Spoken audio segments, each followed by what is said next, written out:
The air hung heavy with incense. The room was dim, lit only by a flickering candle. Across the table sat a woman. Her face was etched with wrinkles, her eyes like dark, knowing pools. She was a fortune teller, a reader of destinies. And today, her gaze was fixed on me. I had come seeking guidance, a glimpse into my future, but what I received was a chilling prophecy. She spoke of a looming darkness, a shroud of sorrow. She spoke of a family member, their heart weak, their time short. Death, she whispered, would come knocking tomorrow. Fear coiled in my gut. My mind raced, searching for a connection. Then it hit me. My uncle, residing in faraway Japan, suffered from a heart condition. The fortune teller's words echoed in my ears, each syllable laced with impending doom. The cards lay scattered on the table. The death card, stark and ominous, held my gaze. Her words reverberated through my mind. I remember she said, "A family member, heart condition, tomorrow."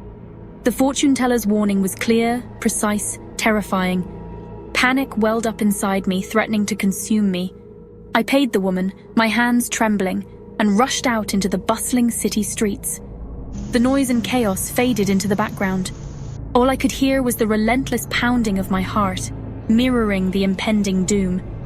My uncle's face, etched with laughter in our last video call, flashed before my eyes. He was all alone in Japan, thousands of miles away. I had to reach him, had to warn him.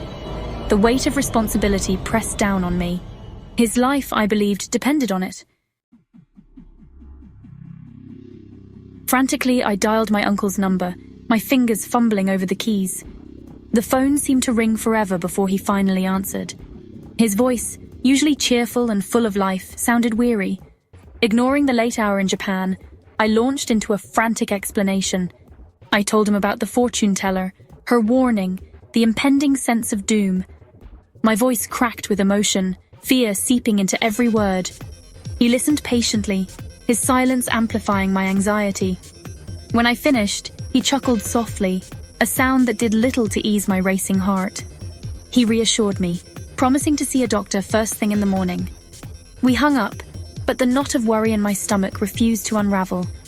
All I could do was wait, pray, and hope that my frantic call hadn't been in vain. The next morning, my phone buzzed. It was my uncle. Relief washed over me as I answered, his voice on the other end stronger, clearer. The doctor had given him a clean bill of health. My frantic warning, it seemed, had been unnecessary. The fortune teller had been wrong.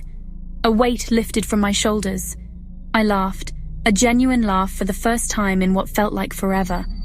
But as I hung up the phone, a sense of unease lingered. Something didn't feel right. A strange premonition settled over me. Reaching home, my blood ran cold. An ambulance sat in my driveway, its lights casting an eerie glow. My mother, my perfectly healthy mother, lay still on a stretcher, her face pale and lifeless. A heart attack, they said, sudden and unexpected. The fortune teller's words echoed in the silence, their true meaning now terrifyingly clear. The shadow of death had come knocking, but it had chosen the wrong door. Follow for more spooky stories.